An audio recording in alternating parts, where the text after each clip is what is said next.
Welcome to our YouTube channel Brain Pathshala, and today we will discuss about exercise 11.1 3D 3 dimensional geometry की जो हमारा topic चल रहा है 12th क्लास का चैप्टर नंबर 11 उसकी एक्सरसाइज 11.1 आज हम डिस्कस करने वाले हैं। One by one question solve करेंगे।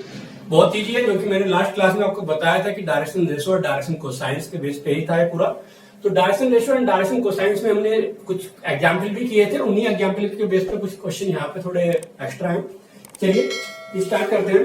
आप देख रहे हो स्क्रीन पर आपके पास क्वेश्चन नंबर 1 11.1 का राइटिंग है। If a line make angle 90, 135, 45 with x-axis, y-axis and z-axis respectively, find its direction cosine. It means question number 1 solution of question number 1 का सॉल्यूशन है। क्या क्या गिवन है? अल्फा दिया हुआ है, बीटा दिया हुआ है और आपको गामा दिया हुआ है। अल्फा क्या है? 90, 135 बीटा है और गामा हमारे पास है 45 degree. Asking is the direction cosine. So direction cosine बहुत इजी है। डायरेक्शन कोसाइन और आपको पता है L is equal to cos alpha, M is equal to cos beta and N is equal to cos gamma. N is equal to cos gamma, ये तीन हमारे पास होता है। वैल्यू पुट कर लेते हैं। L is equal to cos alpha, it means cos 90, cos 90, cos 90 means 0। Now cos beta, cos 135। अब कोस 135 में हम क्या करेंगे? इसको कॉम्प्लीमेंट्री रूल लगाएंगे, ब्रेक करेंगे। कैसे? कोस 135 आपके पास हो जाएगा कोस 90 प्लस 45, 90 प्लस 45, तो ये होगा मेरे पास साइन 45, वो भी माइनस का क्योंकि सेकंड क्वाड्रेंट में आपका कोस नेगेटिव होता है। तो मेरे पास आ गया -1 अपॉन √2, क्योंकि साइन 45 की वैल्यू 1 अपॉन √2 होती है। कोस गामा, कोस गामा हमारे पास क्या है? 45, कोस 45 इजिकल टू 1 अपॉन √2। तो हमारे पास डायरेक्शन रेशियो आ गई 0, -1 अपॉन √2 एंड 1 अपॉन √2। तो answer is given direction ratio are. क्योंकि बोर्ड में जब हम क्वेश्चन करते हैं तो प्रॉपर पैटर्न से करते हैं। जब हमने क्वेश्चन किया तो उसको आंसर एक वे में देना है कि हाँ direction ratio are this. Direction cosine are 0, -1 upon √2 and 1 upon √2। ये क्वेश्चन नंबर फर्स्ट का हमारे पास answer. Now again question number 2। Question number 2 क्या है? Find the direction cosine of a line which make equal angle with coordinate axis. It means कि कह रहा है कि find the direction cosine which make equal angle with the axis, x axis. It means x axis के साथ जो angle होता था वो अल्फा था। ये अल्फा, इसने क्या बोला है कि अल्फा तीनों इक्वल है, मेक इक्वल एंगल। अगर मैं ये बोलूं कि cos alpha, alpha equal to beta equal to gamma, ये गिवन है कि तीनों एंगल इक्वल है एक्स वाई जेड एक्सिस के साथ। तो हम अल्फा ले लेते हैं। तो it means L is equal to क्या होगा? डायरेक्शन कोसाइन निकालने हैं। तो direction cosine equal to cos alpha, M is equal to भी cos alpha and N is equal to भी कोस अल्फा। तो कह रहे हैं कि find the direction cosine of line which make equal angle with the coordinate of X axis. तो cos alpha, cos alpha, cos alpha. अब ये तो कोई डायरेक्शन कोसाइन नहीं आए, लेकिन मैं एक रिलेशन जानता हूं। We know L square plus M square plus N square is equal to 1। The sum of the all squares of the direction cosine is equal to 1। तो कर लेते हैं cos alpha square, cos square alpha plus cos square alpha plus cos square alpha equal to 1। तो ये आगे 3 cos square alpha equal to 1। तो cos square alpha equal to 1/3। 1/3 आ गया। It means cos alpha equal to क्या आ गया आपके पास? कोस अल्फा इक्वल टू आ गया 1/√3। अब तीनों angle cos alpha, sorry direction cosine, तीनों एलिमेंट जो है कोस अल्फा है। तो डायरेक्शन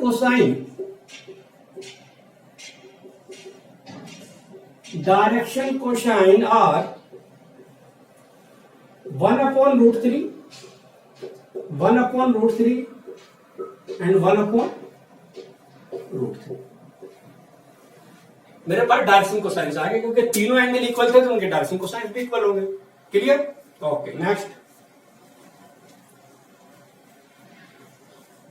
या इसमें ये भी इसमें एक चीज और कर सकते हैं कि प्लस माइनस, जब रूट से वैल्यू निकलती है तो प्लस माइनस हो सकती है। तो प्लस माइनस कर सकते हैं। क्लियर? चलिए अब क्वेश्चन नंबर नेक्स्ट करते हैं लोग। क्वेश्चन नंबर 3 इसको इरेज कर देते हैं। क्वेश्चन नंबर 3 हमारे पास आएगा। पढ़िए जल्दी से, आप लोग देख रहे होंगे बुक में कि क्वेश्चन नंबर 3 क्या कह रहा है। क्वेश्चन नंबर 3 कह रहा है कि find if a line, third आपकी स्क्रीन पे आ रहा है क्वेश्चन नंबर 3 क्या कह रहा है कि if a line has the direction ratio -18, 12, -4 then what is the direction cosine. बहुत इजी, बहुत इस तो क्या गिवन है हमको? डायरेक्शन रेशियोज दिए हुए हैं। डायरेक्शन रेशियोज दिए हुए हैं। तो डायरेक्शन रेशियोज मीन ए, बी और सी। ए, बी, सी हमको गिवन है। ए क्या है हमारे पास? -18, 12 और आपके पास आया -4। ठीक है, तो यहां से हमको डायरेक्शन कोसाइन निकालने हैं। तो डायरेक्शन कोसाइन जो हमने इसका इंट्रो किया था, डायरेक्शन कोसाइन साहब एक रिलेशन था direction cosine and direction ratio में। L is equal to A/A² plus B² plus C²। ऐसे ही M था, ऐसे ही N था। तो पहले L निकाल लेते हैं। So L is equal to -18/18² plus 12² minus plus 4² in root. आप कैलकुलेशन करिए जल्दी से और देखिए कि इसका जो ये स्क्वायर वाला वैल्यू इसकी क्या आती है। तो हमारे पास L इजिकल टू आ गया -18 का स्क्वायर, 12 का स्क्वायर और 4 का स्क्वायर। हम देख लेते हैं थोड़ा सा यहाँ पे। 18 इंटू 18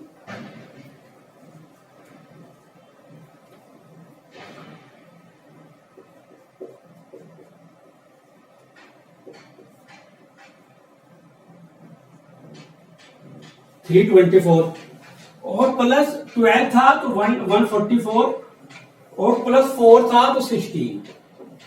तो आप देख रहे 6 4 10 10 4 14 कैरी 1 2 4 6 5 6 7 और 8 और ये हो गया 484। तो 484 हमारे पास आ गया रूट ऑफ 484। तो 484 का रूट निकालिए जल्दी से। क्या होता है? आई थिंक 22 होता है। 22 तो 2 9 जा 18, 2 11 जा 12। तो ये मेरे पास 9/11 आ गया। 9/11 is the direction cosine of L direction. Similarly m is equal to तो 12/22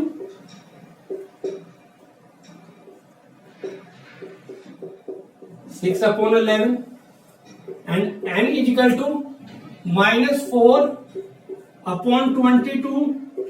This is 2 11 minus 2/11. So direction cosine are direction cosine are -9/11, 6/11 and -2/11। ये मेरे पास डायरेक्शन कोसाइंस आ गया। तो बहुत ही आसान है। अभी जो हमारे एक्सरसाइज 11.1 चल रही है वो डायरेक्शन रेशोज और डायरेक्शन कोसाइंस पे ही घूम रही है पूरी।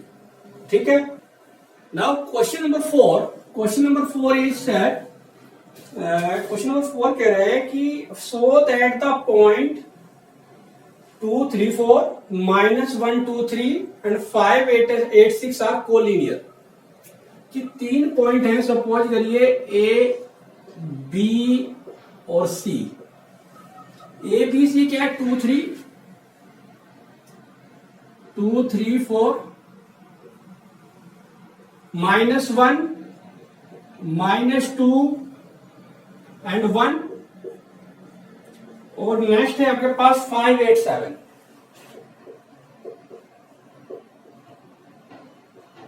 ये 3 पॉइंट है, इनको कोलिनियर दिखाना है। अब कोलिनियर की कंडीशन क्या है कि अगर 3 पॉइंट है, ये ए, बी, सी तीनों एक ही लाइन में आ जाए, ये हमारे पास कंडीशन है।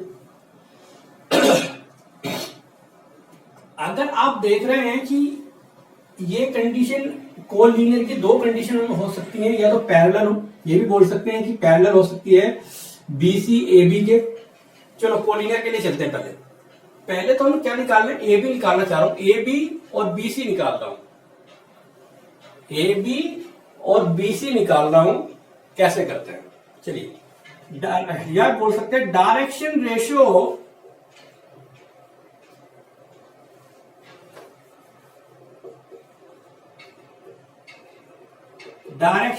ratios of AB and direction ratios of BC भी साथ ले लेते हैं। Direction ratios of BC। चलिए डायरेक्शन रेशियो हमने क्या बोला थे कि A = x2 - x1। अब यहां पे 2 हैं तो इसको A1 बोलेंगे और इसको A2 बोलेंगे। It means A1 = x2 - x1। तो AB के लिए क्या है? x2 - x1 क्या होगा? -1 - 2 इज -3। B1 क्या होगा हमारे पास? B1 क्या होगा? B1 होगा y2 - y1, -2 - 3, -2 - 3 इट मीन -5। और आपके पास नेक्स्ट क्या आएगा? C1। C1 क्या होगा? C1 देखो क्या आ रहा है? C1 मेरे पास आएगा 1 - 4। 1 - 4 इट मीन्स -3। ऐसे ही डायरेक्शन रेशियो BC निकाल लेते हैं। चलिए BC निकालते हैं तो क्या आएगा? 5 - 1 इट मीन्स A2 = 5 - 1। 5 - -+1 = 6।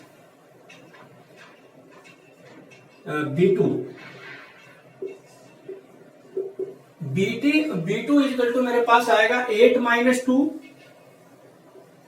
8 + 2 = 10। और C2 आएगा 7 - 1 = 6। ठीक है।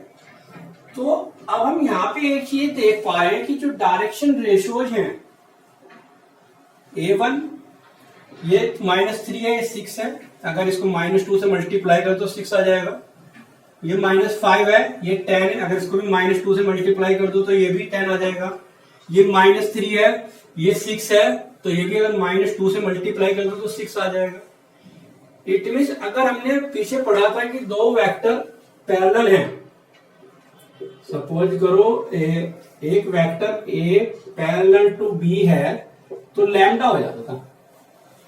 वहां पे हमने A लैम्डा B बोलते थे हम लोग कि 2 वेक्टर अगर पैरेलल हैं तो उनके जो वेक्टर हो गए उनको लैम्डा B यानी कि एक कांस्टेंट की वैल्यू उसमें मल्टीप्लाई हो सकती है। इस तरीके से होता था। तो अब हम यहाँ पे वही देख पा रहे हैं कि अगर ये ए बी, यहां पे आप देखो A B is equal to -2 into क्या बोलते हैं बीसी। बीसी करूं तो बीसी जो है ए बी के इक्वल है, डायरेक्शन सेम आ रही है दोनों की, तो क्या कह सकते हैं दोनों पैरेलल है। और पैरेलल की एक कंडीशन कोलिनियर भी बनती है कि अगर दो पॉइंट आपस में पैरेलल बोलेंगे तो वो कोलिनियर भी हो सकते हैं। क्यों? क्योंकि अगर भाई ये पैरेलल है तो ये एक बार या ये बोल सकते हो कि ये ऐसे, ये दोनों लाइन पैरेलल है, ये ए है, ये बी है, ये सी है, ये डी है, ये खिसक के एक टाइम ऐसे आगे, अभी भी तो पैरेलल है, बी और सी दोनों कंबाइन हो गए तो A B C D combine होंगे।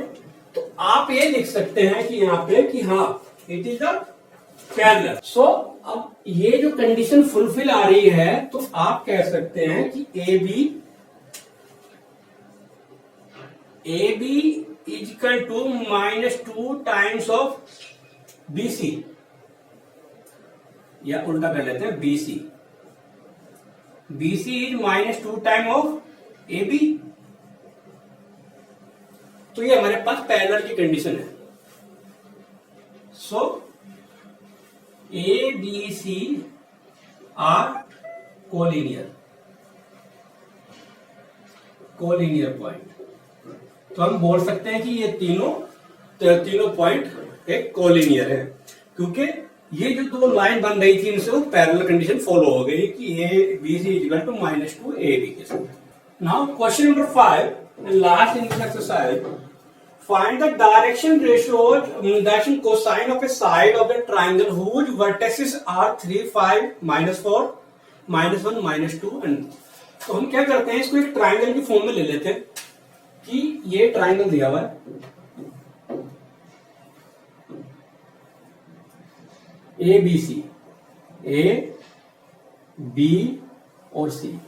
अब ए बी सी के हम पॉइंट बोल 3, 5, -4, 3, 5, -4 और दूसरा है आपके पास -1, 1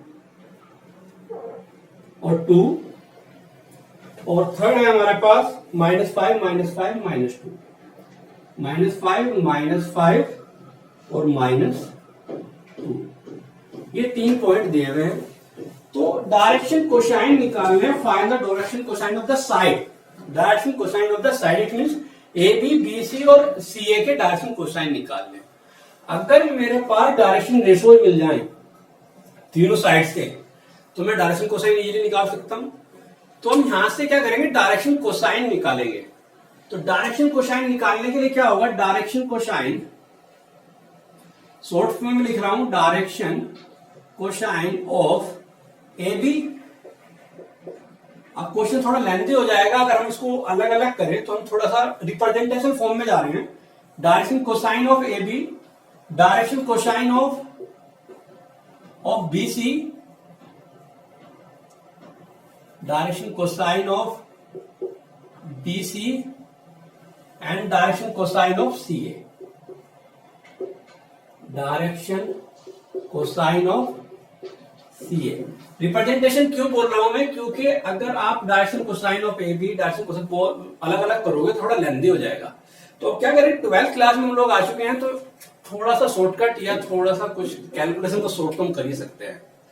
चलिए, अब direction of cosine of A B, A equal to x2 - x1, x2 - a और b है तो -1 -3, -1 -3 इक्वल टू -4 आ जाएगा। नाउ b इक्वल टू क्या होगा, 1 - 5 equal to 4 and c equal to क्या आएगा, 2 - 4, तो 2 -4 6 आ गया। तो ये डायरेक्शन कोसाइंस आ गए मेरे पास ए बी की। ऐसे ही बीसी के निकाल लेते हैं, जब बीसी के निकालेंगे फिर ए बोलेंगे, तो ऐसा करते हैं, इसको A1 B1 C1 बोल देते हैं और इसको A2 बोल देते हैं।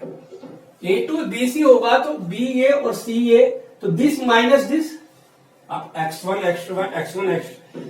y1 z1 तो इसके लिए बना, और ये x2 y2 z2 बन गया इसके लिए। तो क्या आएगा हमारे पास, -5 -1 + 1 = -4, B2 = क्या निकलेगा, -5 -1 = -6, और C2 मेरे पास आएगा, क्या है, C2 आएगा मेरे पास -2 + -2 = -4। सिमिलरली हम CA का निकाल लेते हैं। CA का कैसे आने वाला है, CA का हमारे पास आएगा, CA टर्मिनल पॉइंट ये है, इनिशियल पॉइंट ये है, तो 3 - A3, A3 क्या हो जाएगा, 3 - 5, 3 + 8,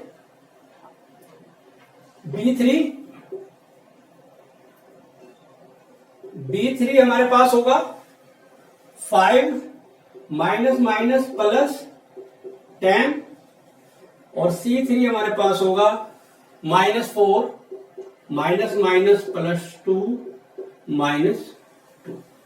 तो ये हमारे पास डायरेक्शन रेशो आ गए। Sorry, this is the direction ratio, not a cosine. हम डायरेक्शन को यहां पे लिखा गलत है, पढ़ सही रहे हम, डायरेक्शन रेशो है,